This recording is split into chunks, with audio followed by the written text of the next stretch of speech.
When the little girl noticed someone at the door, she angrily rushed out. Her anger wasn't just because she suspected Marty of spying on her. Missie was also furious because Marty was her new stepmother, brought home by her father not too long ago.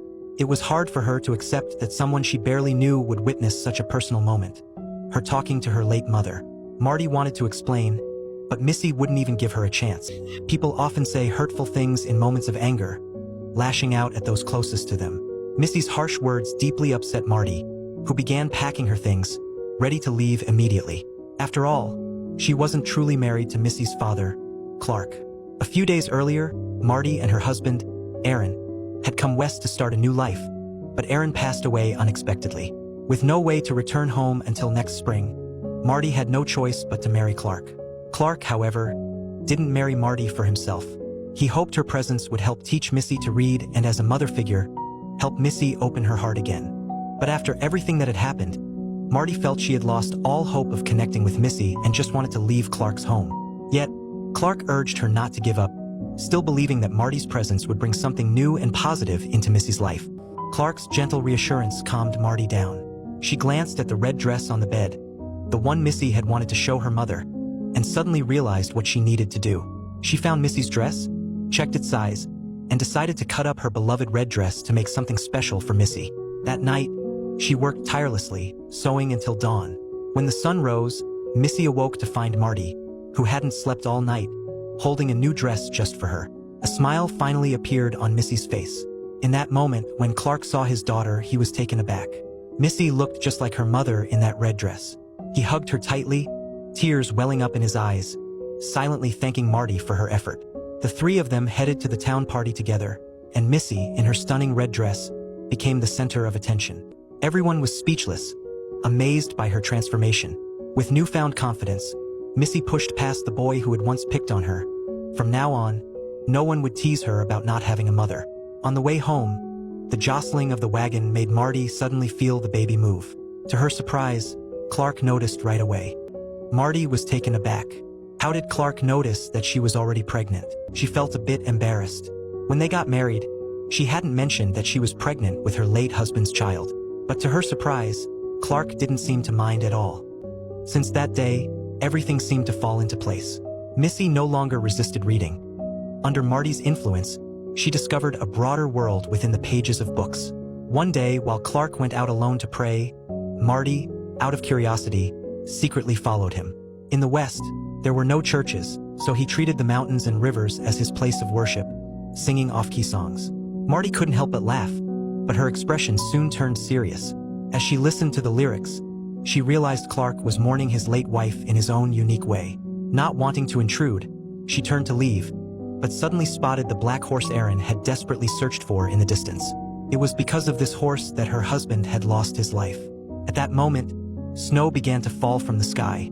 Clark hurried home with their dog, unaware that Marty was heading toward the black horse, ignoring the danger. By the time Clark returned home, the world outside was blanketed in snow, but Marty was still missing. A sense of dread filled Clark's heart. Fortunately, she hadn't wandered far, and he finally found her. By then, the snow was falling thickly, making it impossible to see the way back. Meanwhile, Missie, aware of the danger if they lost their way, had a burst of inspiration and began banging on a metal pot to guide her father back. Through her persistent efforts, Clark eventually returned home, carrying Marty in his arms. After the snowstorm, the valley revealed breathtaking beauty. On Thanksgiving Day, Clark prepared a lavish dinner for the family. Missie excitedly talked about the upcoming Christmas and curiously asked Marty how people in the city celebrated the holiday. As Marty began to describe her past Christmases in the East, her voice suddenly caught in her throat. Her parents had passed away long ago, and now, the husband she loved dearly was gone too. Seeing the situation, Clark gently urged his daughter to eat more and talk less. He comforted Marty, saying that no matter where or with whom you celebrate Christmas, the most important thing is to cherish the happiness of the present moment. Over the next month, everyone was busy preparing surprises for Christmas. Clark took Missie into the mountains to pick out her favorite Christmas tree, while Marty tended the fire and cooked, teaching Missie how to sew. Missie was secretly making her father a surprise, the very first scarf she had ever knitted.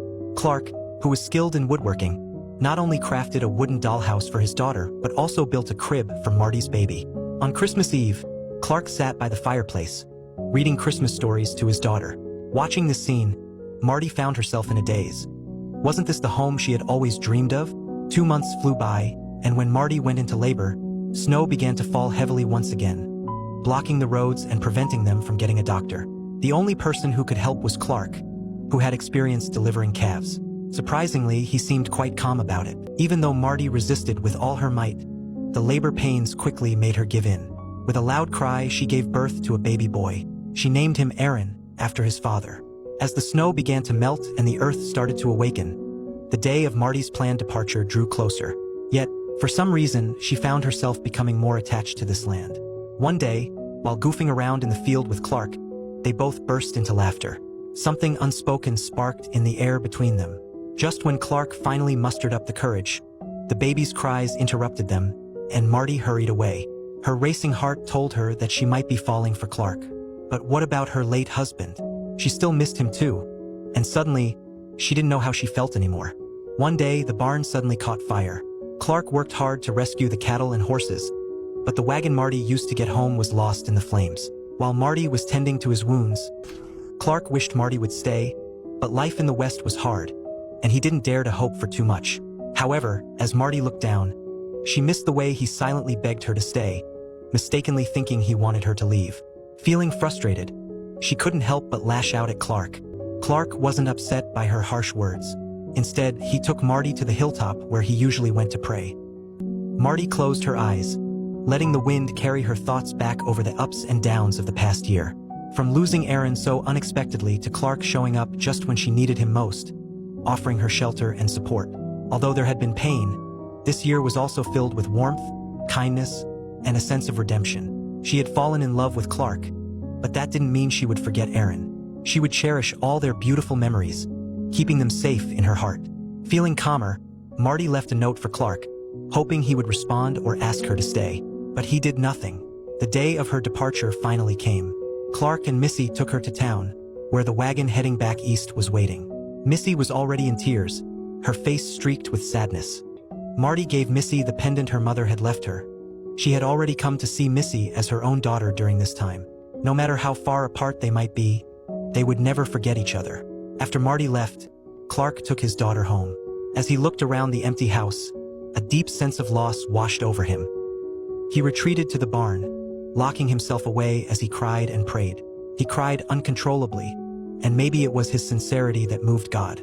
In that moment, he finally noticed the note Marty had left for him. "Dear Clark, the wagon train will be leaving soon, but I don't want to go. Ask me to stay. Love, Marty." It turned out that the note had accidentally fallen under the bed when Missie was picking up clothes, which was why Clark had never discovered Marty's true feelings. Without wasting a moment, Clark hopped on his fastest horse to catch up with Marty's wagon. Meanwhile, Marty was feeling down, but suddenly she heard that familiar voice calling out to her. God really works in mysterious ways. Without the separation, how would they have come to realize their true feelings? As the sun set, Marty returned home. Missie had been waiting for her for a long time, and for the first time, she softly spoke the words she had kept buried in her heart. With that, the movie ends. Love Comes Softly is a classic Christian movie. Looking back, it's kind of crazy how many Christian movies I've watched. But even though this one has a few flaws, the scenery is just breathtaking. The dynamic between Marty and Missie is also really fun to watch. Feel free to share your thoughts on the movie in the comments. See you in the next movie.